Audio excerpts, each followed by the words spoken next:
He was asked to sign the oath of loyalty to Adolf Hitler. Everyone pleaded for him to do it, yet despite knowing the potentially lethal consequences, he refused to mark his name. But the most shocking part of his story was not that he refused to sign, but what he did next. Austria, 1943. A quiet farmer stood before a Nazi military court. An official placed a document before him and gave a simple command: sign the oath of loyalty to Adolf Hitler. For most men, the decision required little thought. Refusing the oath meant prison. It could mean death. The farmer fully understood this. His name was Franz Jägerstätter, and he refused to sign. With that single decision, he placed his life in the hands of the Nazi state. But the most remarkable part of his story was not the courage of that refusal. It was what he did afterward. Only a few years earlier, Franz had lived quietly in the Austrian village of St. Radegund, where life revolved around farm work, family, and the parish church. In 1936, he married Franziska, a deeply faithful young woman who had once considered entering religious life.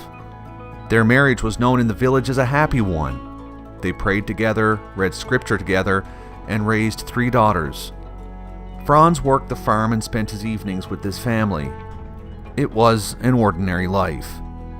Yet sometimes God chooses the most ordinary lives to reveal extraordinary courage.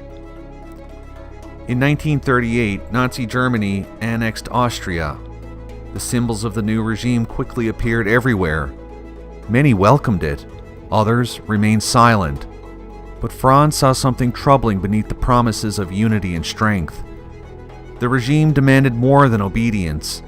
It demanded loyalty of conscience, and that loyalty belonged to God alone. When war spread across Europe, Austrian men were called into military service. Before entering the army, every soldier had to swear a personal oath of loyalty to Adolf Hitler. Friends urged Franz not to resist. Sign the oath, they said. Return home to your family. Do whatever is necessary to survive. Franz struggled deeply. At first, Franziska begged him not to risk his life. But as the pressure around them grew, she came to understand the decision before them. If I had not stood by him, she later said, he would have had no one. In February 1943, Franz reported for military service. The oath was placed before him. Signing would allow him to return home. Refusing meant prison and almost certain death. The judges assured him that if he signed, he would be released. But evil often makes promises it has no intention of keeping. A regime built on lies cannot be trusted to reward obedience. Franz refused. The court sentenced him to death. While Franz waited in prison, Franziska struggled to run the farm alone while raising 3 young daughters. Supplies were often denied to her. Some neighbors avoided her. Others blamed her for encouraging the decision that had condemned her husband. In the moment, refusing evil can appear foolish, a small act that seemed to change nothing. In the early centuries of Christianity, Roman authorities demanded that believers burn a pinch of incense before the gods of the empire. It seemed like a trivial gesture. Many refused, and many were killed for it. Yet what appeared to silence them only made their witness spread further. As the early church writer Tertullian later wrote, "The blood of the martyrs is the seed of the church."